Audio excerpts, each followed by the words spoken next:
So, speaking of quarterbacks, maybe one less heralded. We mentioned him earlier, but we talked about Levis in fantasy football perspective earlier today. But it was interesting because before the draft started, people were he was the odds-on favorite to be the number two overall draft pick, and he fell to the second round, where he was the number two of the second round.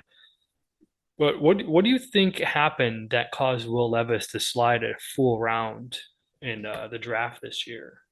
I was pretty surprised by that. You heard reports afterwards that he came off the wrong way at interviews, which admittedly, some of the people that are interviewing him, you wonder what they're looking at sometimes, but it's fair. So I got maybe it wasn't a good interview. But it wasn't just one interview. I heard that from multiple front offices that he was, I don't know if they said he was confrontational or egotistical or what. I don't know. I just heard bad interview multiple times. Normally I ignore that. But this case, it seemed like it mattered. The multiple what I heard was egotistical. Hmm. Now, that being said, sometimes stuff gets said after the fact to try and cover a team's backside. If, their guy that they picked in the fourth round doesn't work out, why didn't they pick Levis? Because now basically every team in the NFL passed on him. It's tough. I hate when a kid's sliding and they keep showing him in the green room. They need to stop showing him. Just let him be, you know. And, then when he wasn't drafted, the PR battle you can't win. If you show up again, you're getting more punishment. If you don't, then you're a quitter. Hmm. I also think the narrative is very fascinating because the Titans still traded up to get him in the second round. And it's weird because people go, well, he's a second round guy. They nobody really likes him, blah, blah, blah, etc.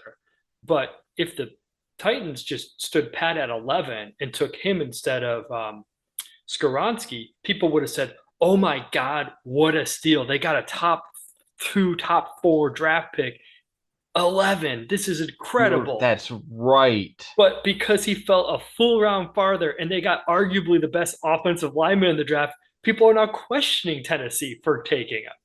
And it's just such a weird narrative where if a guy slips out of the first round, now he's considered toxic. But if he just falls in the first round and still gets grabbed, he's a deal. He's a bargain. And it is just a weird how that story developed into, oh, Will Levis, we don't even want him. Like, I mean, one of the things, just going back to our dynasty stuff, the reason why that question came up is Will Levis was considered a top five dynasty super flex draft pick. It was the big four quarterbacks and Bijan. He was taken in the second round by my buddy in his super flex dynasty league. And it was a question whether to take him or not. Like, that's insane when you think about it, just basically because the guy fell an extra 20 spots in the draft. He's still the same prospect. He's still got the same arm. He's still got the same attitude, you know? I'm fascinated by it because he could be the real steal of the draft, or we might not hear from him again in a year or two because there's no capital backing him, you know? Yeah. As a prospect, he was the guy that I didn't know how to figure. Like, if the Lions decided they would have wanted him at 6, I wouldn't have blinked.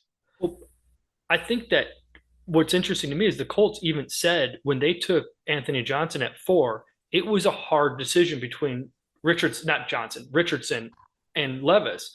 So you're talking basically a coin flip, 50-60, or maybe a 40-60 chance to go number four overall. And he slid because it was just one of those things where, we talked about in the pre draft, these quarterbacks all had very different styles. And it seems to me like the guys that maybe wanted him the most already got their quarterback. He was just number two on everyone's board that drafted in the top three, top four. And that could be as simple as that, you know? So he's going to be very fascinating to follow the next couple of years, in my opinion, even more so than Hendon Hooker. This is Joe Smith from the Midwest Football Podcast. Please remember to like, subscribe, and leave a comment. It all helps us grow our show. Look for our full show, too, anywhere you find podcasts. Links below.